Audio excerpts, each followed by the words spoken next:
अभी आपको आगे मैं सिखाऊंगा कि मॉडर्न रूल्स ऑफ अकाउंटेंसी के हिसाब से जो बिजनेस में 4 एलिमेंट्स पाए जाते हैं उसके बारे में, उसके मीनिंग और इसके एग्जांपल्स।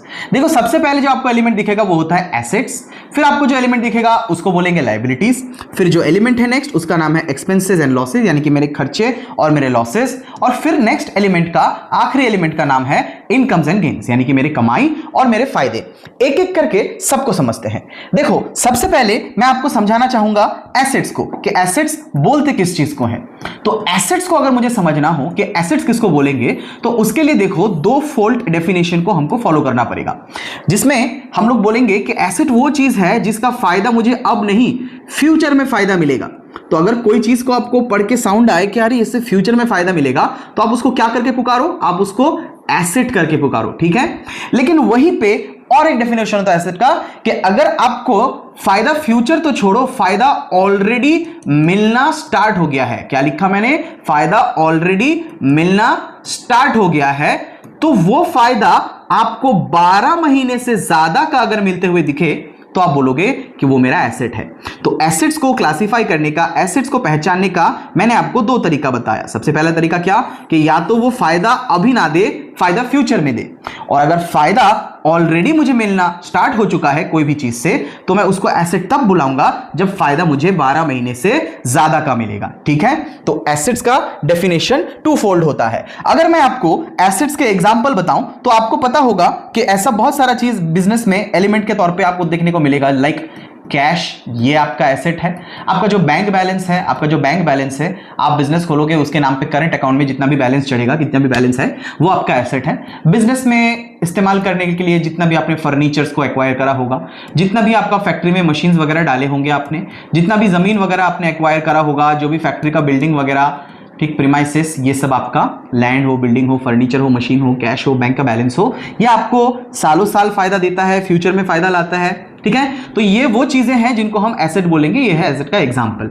लेकिन अगर मैं आपको एसेट पढ़ा रहा हूं, एट द सेम टाइम मैं आपका हेल्प करना चाहूंगा by making you understand what is the difference between assets and expenses. मैंने एसेट्स के बाद हमेशा लायबिलिटीज का जिक्र तो करा है, लेकिन मैं समझाना आपको पहले चाहूंगा एक्सपेंसेस के बारे में, ठीक है। ऐसा है कि एक्सपेंसेस हर वो चीज को बोलेंगे, किसको, एक्सपेंसेस। एक्सपेंसेस यानी कि खर्चे, ये भी एक एलिमेंट है। एक्सपेंसेस मैंने आपको वहां पे दिखाया था, एक्सपेंसेस एंड लॉसेस, ये भी एक एलिमेंट है, ठीक है। एक्सपेंसेस लॉस को एक साथ इंटरचेंजेबली यूज करते हैं। तो एक्सपेंस किसको बोलेंगे, तो एक्सपेंस वो चीज है कि एक्सपेंस करने से, एक्सपेंस को इनकर करने से भी हम लोग को फायदा मिलता है। एक्सपेंस इनकर करने से हमको फायदा मिलता है, तभी तो एक्सपेंस इनकर करे हैं। लेकिन बस फर्क इतना है कि एसेट आपको जहां 12 महीने से ज्यादा का फायदा देगा, एक्सपेंसेस वो चीज होता है, हर वो चीज एक्सपेंस होता है जिसका फायदा मैंने 12 महीने के अंदर ही कंज्यूम कर लिया हो, 12 महीने के अंदर ही मैंने उसका पूरा फायदा निचोड़ लिया हो, तब मैं उसको क्या बोलूंगा, उसको मैं बोलूंगा एक्सपेंसेस, ठीक है। तो एक्सपेंसेस का मतलब भी कि एक्सपेंसेस अगर इनकर करूं, एक्सपेंसेस अगर करूं तो फायदा तो मिलेगा, तभी तो एक्सपेंस कर रहा हूं, लेकिन 12 महीने के अंदर ही वो फायदा मिलके खत्म, ठीक है। जैसे कि मैं आपको एग्जांपल के तौर पे बोलूं, अगर कोई बाइक खरीद रहा है तो फायदा तो सालों साल है, और बाइक में पेट्रोल भर रहा है, आप खुद डिसाइड करो इसमें से कौन सा एसेट होगा और इसमें से कौन सा खर्चा होगा। तो जवाब यह आएगा कि बाइक ऐसा चीज है जिससे आपको फायदा मिलते जा रहा है, 12 महीने से ज्यादा का मिलेगा, तो वो आपका क्या हुआ, वो आपका एसेट हुआ। लेकिन बाइक में मैं जो पेट्रोल भराऊंगा, ठीक है, वो मेरा किस में आएगा, खर्चों में आएगा। एसी खरीदना जिससे मुझे फायदा मिलते जाएगा, ठंडी में, गर्मी में, सॉरी ठंडी में क्यों, गर्मी में हम लोग को फायदा मिलते जाएगा, तो वो सालों साल हमको फायदा दे रहा है, वो मेरा एसेट हुआ। लेकिन उसके लिए 1 महीने का, 2 महीने का, 3 महीने का जो भी मैं बिल पे कर रहा हूं, वो मेरा खर्चा है, राइट। तो हम लोग देखेंगे कि मान लो कि आपको आपके पापा बोलते हैं, आपके पापा के पास गए, पापा कुछ पैसों की जरूरत है, तो पापा आपको सुनाने लगे, अरे भाई तुम देख नहीं रहे हो कि ये इतना बड़ा बिल्डिंग जो बना रहे हैं, इसमें इतना पैसा खर्च हो रहा है, तभी रोक दो। पापा आप ये क्या बोल रहे हो। जावेद सर हमको बोले हैं कि हर वो चीज जो आपको सालों साल फायदा देगा, उसके पीछे आप पैसा को ये नहीं बोलोगे खर्च कर रहा हूं, आपको बोलना है कि मैं एक एसेट बना रहा हूं, ठीक है। तो हर वो चीज जो आपको फ्यूचर में फायदा दे या फिर 12 महीने से ज्यादा का फायदा दे, उसको आपको खर्चा नहीं बोलना है, उसको आपको बोलना है कि वो मेरा एसेट है, राइट। जैसे कि कार खरीदना, इसको आप खर्चा नहीं बोल सकते, कार खरीदना आपका एसेट होगा, क्योंकि उसका फायदा आपको 12 महीने से जायद का मिलता है, ठीक है। तो एसेट्स हम लोग समझ गए, एक्सपेंसेस हम लोग समझ गए। आगे बढ़ेंगे तो आपको मैं समझाना चाहूंगा लायबिलिटीज के बारे में, ठीक है। लायबिलिटीज किसको बोलेंगे सर? तो देखो लायबिलिटीज ये भी एक एलिमेंट है, लायबिलिटीज ये भी एक एलिमेंट है, किसके हिसाब से? तो मॉडर्न रूल्स ऑफ अकाउंट्स के हिसाब से लायबिलिटी भी एक टाइप का आपका एलिमेंट है। लायबिलिटीज किसको बोलेंगे? लायबिलिटीज हम लोग का ऑब्लिगेशंस है जो आगे चल के हमको अदा करना है, चुकता करना है, पे ऑफ करना है। मैंने किसी से उधार ले लिया तो मेरे सर के ऊपर एक बोझ है, वो लायबिलिटी है, ठीक है। मैंने किसी से सामान खरीद लिया और पैसा उसको नहीं दिया, वो मेरे सर के ऊपर एक बोझ है, लायबिलिटी है। मैंने किसी से काम करा लिया और उसको पेमेंट अभी नहीं करा, बाद में करूंगा, वो भी मेरे लिए एक टाइप का सर के ऊपर बोझ है, लायबिलिटी है, ठीक है। तो लायबिलिटीज का मतलब आप सीधा सीधी समझो, ठीक है, आसान सरल शब्दों में समझो कि आपके सर के ऊपर जो जो बोझ है, जो जो ऑब्लिगेशन है, जो आपको चुकता करना है, अदा करना है, पे ऑफ करना है, मिटा देना है आगे चल के, उसको आप बोलोगे लायबिलिटी। आप बैंक से लोन लो तो ये आपका लायबिलिटी होगा। आप किसी से उधार में सामान खरीदते हो और उसको बाद में पैसा दोगे तो उस आदमी को आप क्या बोलते हो?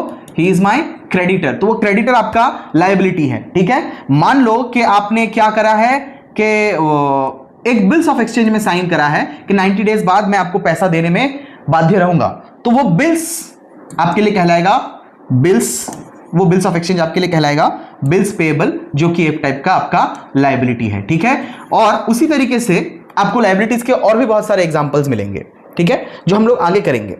लायबिलिटीज के बाद एक वो चीज जो हम लोग यहां पे छोड़ दिए थे तो वो है इनकम, ठीक है। हम लोग एसेट्स को डिस्कस कर लिए हैं, उसके साथ साथ एक्सपेंस को कर लिए थे। एसेट बोले तो 12 महीने से ज्यादा का फायदा, एक्सपेंस बोले तो एक ही साल के अंदर फायदा मिलके खत्म। जैसे कि ये स्मार्ट बोर्ड, ये तो मेरा एसेट हुआ, बट अगर मैं व्हाइट बोर्ड के ऊपर मार्कर से लिखता, वो मार्कर स्टेशनरी कितना ही दिन चलेगा बोलो, तो वो मेरा क्या है? वो एसेट है कि खर्चा है? वो स्टेशनरी आइटम मेरा खर्चा है, राइट। तो एसेट्स हम लोग पढ़ लिए हैं, एक्सपेंसेस को भी हमने साथ ही साथ डिस्कस कर लिया था, लायबिलिटीज को हम डिस्कस कर चुके हैं, अब इनकम को हम डिस्कस करेंगे। इनकम को आपको मैं क्या समझाऊं? हर वो चीज जो आप देख रहे हो कि आपने कमाया है, क्या क्या आप कमा सकते हो। जैसे कि अगर मैं एक कॉन्ट्रास्ट अच्छा एक डिफरेंस ड्रॉ करना चाहूं, सपोज के मेरे एक्सपेंसेस के और इनकम के बीच में मैं डिफरेंस क्रिएट करना चाहूं, तो आपको पता है बहुत ही इजी होता है, ठीक है, कि एक्सपेंस मैं किसको बोलूंगा? जैसे कि फॉर एग्जांपल मैं रेंट दे रहा हूं, रेंट में पे कर रहा हूं, ठीक है, तो ये मेरा खर्चा हुआ। लेकिन मैं खुद लैंडलॉर्ड हूं और मैं रेंट रिसीव कर रहा हूं, तो ये मेरा क्या हुआ? ये मेरा इनकम हुआ, राइट। अगर मैं मानो किसी को कोई काम करके दे रहा हूं, कोई मेरा काम करके दे रहा है और उसको मैं बोला हूं ये काम पूरा होने पे कमीशन दूंगा, और कमीशन मैंने अगर दिया तो मेरा एक्सपेंस है। लेकिन अगर मानो मैं खुद किसी और के बिहाफ में काम करता हूं और कमीशन मैंने कमाया है, ठीक है, तो कमीशन मैंने रिसीव करे होंगे, तो वो क्या होता है? वो मेरा इनकम होता है। मैं कहीं से लोन लेने पे अगर इंटरेस्ट पे करूं, इंटरेस्ट अगर पे करूं, तो इंटरेस्ट पे करना मेरे लिए क्या होगा? खर्चा होगा। लेकिन अगर मैं खुद बैंक अकाउंट में देखता हूं कि मेरे को इंटरेस्ट मिल रहा है, ठीक है, बैंक अकाउंट का पैसा आपका एसेट होता है, लेकिन वो एसेट आपको क्या कमा के देता है? इंटरेस्ट। तो इंटरेस्ट जो आपको मिलता है, इंटरेस्ट जो आप रिसीव करते हो, वो आपका इनकम है। सिमिलरली बिजनेस में हम लोग जिस चीज का व्यापार करते हैं, सपोज कि मैं कपड़ा बेचता हूं, तो कपड़े को हम लोग अकाउंट्स में गुड्स करके बुलाएंगे, कपड़े को नहीं, जो चीज का हम बिजनेस करते हैं। अगर मैं स्टेशनरी आइटम बेचता हूं तो स्टेशनरी मेरे लिए गुड्स होगा, अगर मैं कपड़ा बेचता हूं तो कपड़ा मेरे लिए गुड्स होगा, ठीक है। अगर मैं मान लो फोन का ट्राइपॉड बेचता हूं तो वो ट्राइपॉड मेरे लिए गुड्स होगा। तो जो भी गुड्स हम खरीदते हैं उसको बेचने के नियत से खरीदते हैं और चाहते हैं कि 12 महीने के अंदर ही बिक जाए, चाहेंगे आज ही बिक जाए, ठीक है, तो वो हम लोग के साथ तो सालों साल रहेगा नहीं, इरादा ही नहीं है। तो परचेस ऑफ गुड्स, जो भी गुड्स हम लोग खरीदेंगे, जो भी गुड्स हम लोग खरीदेंगे तो उसका अपना खर्चा मानेंगे। लेकिन जब भी हम लोग गुड्स को बेचेंगे, ठीक है, सेल ऑफ गुड्स, तो अगर गुड्स को हम लोग बेचेंगे तो हम लोग का इनकम होगा, ठीक है। गुड्स को खरीदने को हम खर्चा बोलेंगे और गुड्स को बेचने को हम इनकम बोलेंगे। अगर हम लोग एक्सपेंस के बारे में और भी डिस्कस करें तो यहां पे बहुत सारा एन नंबर ऑफ एग्जांपल्स हो सकता है, जैसे कि स्टाफ को अगर सैलरी पे करे, या तो सामान को अपने गोडाउन तक लाने के लिए कैरेज पे करे, अगर दिन मजदूर को दिहाड़ी दे, वेजेस दे, ठीक है, स्टाफ को मतलब ऑफिसर्स को सैलरी दे, दिन दिहाड़ी मजदूर को वेजेस दे, सामान को लाद के लाने के लिए हम लोग गाड़ी भाड़ा दे, कैरेज दे, वगैरह वगैरह, ठीक है। अगर मान लो हम लोग इलेक्ट्रिक बिल दे, तो ये सब मेरा क्या है? ये सब मेरा एक्सपेंस है, ठीक है। तो हम लोग एक्चुअली में डिस्कस करें हैं 4 एलिमेंट्स मॉडर्न रूल्स के हिसाब से। किसके हिसाब से? मॉडर्न रूल्स के हिसाब से। और एक रूल जो होता है उसका नाम क्या है? गोल्डन रूल्स, जो हम लोग आगे डिस्कस करेंगे।